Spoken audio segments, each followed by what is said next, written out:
Հայաստանի ագնախարար Արարատ Միրզոյանը հունիսի 9-10 աշխատանքային այցով կգտնվի Նիցայում Ֆրանսիա ՄԱԿ կենսաբանական բազմազանության մասին կոնվենցիայի կողմերի 17-րդ համաժողով COP17-ը Երևանում անցկացնելու ընթരാճ և Ֆրանսիայի ագնախարարի հրավերով նախարար Միրզոյանը նաև կմասնակցի ՄԱԿ օվկիանոսի հարցերով 3-րդ համաժողովին։ ԱԳՆ-ից նաև հայտնել են, որ հունիսի 10-ին կկայանա հարակից միջոցառում լեռներից մինչև օվկիանոսներ կենսաբազմազանության պահպանումը շրջակա միջավայրի սահմաններից այն կողմ միջոցառում։ Հայաստանի ՊՆ գլխավոր շտաբի պետ Էդվարդ Ասերյանի որդին սեպտեմբերից ռազմական ակադեմիայում պատիվ ունեմ ծրագրով անցնելու է դասընթացներ և զինծառայությունը բանակում շարունակելու է որպես սպա։ Հունիսի 9-ի ԶԼՄ-ների հետ զրույցում այսպես է պատասխանել Ասերյանը հարցին, թե արդյոք պատրաստվում է օգտվել օրենսդրական նոր առաջարկից և փողով ազատել որդուն բանակից։ Նրա խոսքով բոլորն էլ ծառայելու են, դա ընթացիկ հարց է, առաջիկա հանձնաժողովի նիստում դա կքննարկվի, ասել է Ասերյանը։ Հիշեցնենք, մայիսի 22-ին Հայաստանի կառավարությունը հավանություն տվեց օրինագծին, որը հնարավորություն է տալիս զորակոչային տարիքի անձանց հրաժարվել բանակում 2 տարի ծառայելուց։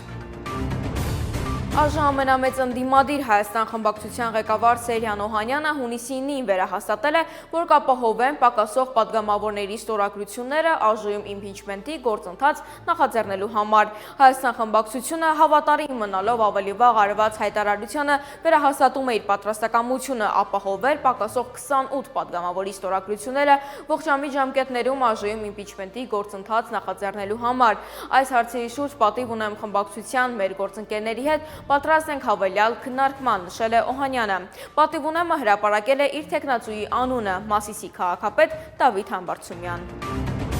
Արտասահմանյան ավիաընկերությունների համար հայկական ընկերությունները կարող են յոգուրտների և այլ մթերքների արտադրություն սկսել։ Այս մասին հունիսի 9-ին Երևանում կայացած հայ-ռուսական միջտարածաշրջանային համաժողովի ընթացքում ասել է Ալեքսեյ Գերգալոն։ Եկանցիրիբուրգում գործող ընկերությունը Հայաստանում Ռուսաստանի առևտրային ներկայացուցչության աջակցությամբ հայկական շուկա է մուտք գործել 2021 թվականին։ Այսօր այն Երևանի Զվարթնոց օդանավակայանում սննդի մատակարարման ծառայություններ է մատուցում մի շարք ռուսական, հայկական և արտասահմանյան ավիափոխադրողների համար։